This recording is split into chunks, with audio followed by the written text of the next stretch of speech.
আসসালামু আলাইকুম। আমার নাম তাহসান আহমেদ শাফিন, আমি ১০ম শ্রেণীতে পড়ি। অনিন্দিয়া সারসালমুল্লাহ স্কুল অ্যান্ড কলেজ কর্তৃক আয়োজিত ৭৫তম বার্ষিক ক্রীড়া সাংস্কৃতিক ও পুরস্কার বিতরণী অনুষ্ঠানে বিজ্ঞান মেলা আপনাদেরকে স্বাগতম।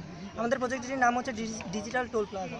সাধারণত আমাদের যে কমন প্লাজাটা আমরা দেখে থাকি সেটা যে কোনো আমাদের ওভারব্রিজে দেওয়া হয়।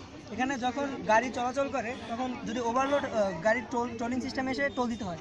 টোল দেওয়ার সময় অনেক সময় গাড়ি দুটো এক হয় বা ট্রাফিক জ্যামে দেখা দেয়, এর ফলে অনেক জ্যাম সৃষ্টি হয়, সময় নষ্ট হয়। তাছাড়াও একটি ব্রিজের উপর ওভারলোডের ফলে ব্রিজের যে স্থায়িত্ব সেটা নষ্ট হয়ে যায়। তাছাড়াও অনেক সময় দেখা যায় জ্যামের ভিতরে অ্যাম্বুলেন্স পড়ে যায়, অ্যাম্বুলেন্সের যে রোগী থাকে তারা মারাত্মক দুর্ঘটনার সম্মুখীন হয়ে যায়। তাছাড়া কিছু প্রভাবশালী ব্যক্তি রয়েছে যারা এসব টোলিং সিস্টেমে তারা টাকা না দিয়ে অতিক্রম করে চলে যায়।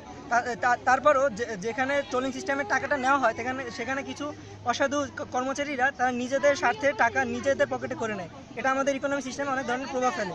আমরা এসব সমস্যার সমাধানের জন্য আমাদের যে ডিজিটাল টোলিং সিস্টেম আছে সেটা আমরা প্রদর্শন করেছি।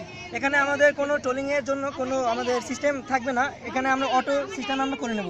আমাদের যখন গাড়ি কিনবে, ক্রেতা যখন গাড়ি কিনবে তখন তার সাথে একটি ব্যাঙ্ক অ্যাকাউন্ট ক্রিয়েট করে নেবে। যখন গাড়ি আমাদের ব্রিজের উপর দিয়ে যাবে তখন আমাদের ক্যামেরা আমাদের গাড়ির নেম প্লেটের মাধ্যমে তাকে স্ক্যান করে আমাদের যে বড় শক্তিশালী নেটওয়ার্ক সেখানে পাঠাবে। তারপর এখানে ইউজার ইনফরমেশন বের করে আমাদের যে ক্রেতার ব্যাঙ্ক অ্যাকাউন্ট সেখানে যে পর্যাপ্ত টোলের যে ব্যাপারটা সেটা তারা এখান থেকে কেটে নেবে। যেখানে দেখা দেবে কোনো গাড়ি যদি ব্রিজে ওঠে সেখানে অটোমেটিক তার টোলিং সিস্টেমের মাধ্যমে তার টাকাটা কেটে নেবে।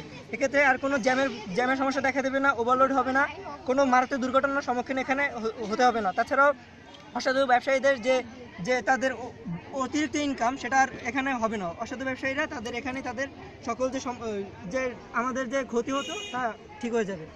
এটার মাধ্যমে আমাদের ইকোনমিক সিস্টেমে অনেক ভালো একটা প্রভাব ফেলবে। সরকারের কাছে তোমাদের চাওয়া কি?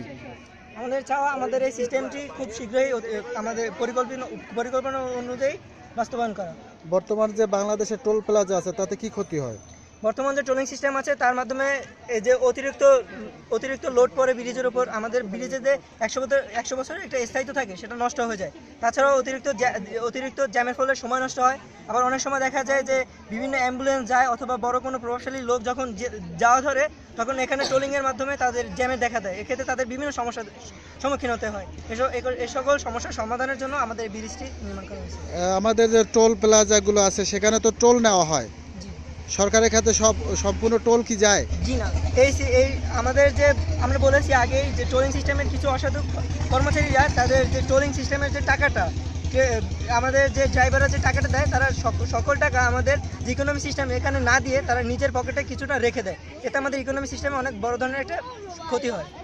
এই সকল সমস্যার সমাধানই আমরা এটা তৈরি করেছি। এখানে কোনো কর্মচারীকে টাকা দিতে হবে না, আমাদের ব্যাঙ্ক অ্যাকাউন্টে অটোমেটিক আমাদের সরকারের যে আমাদের টোলিং সিস্টেমের যে একটা খাতা আছে সেখানে অটোমেটিক চলে যাবে। সেখানে তাহলে এই তোমাদের toll plaza digital toll plaza বাস্তবায়ন হলে আমাদের ভবিষ্যতে অনেক টোলে এই যে দুর্নীতিগুলো হয় এই দুর্নীতিগুলো হবে না। ধন্যবাদ।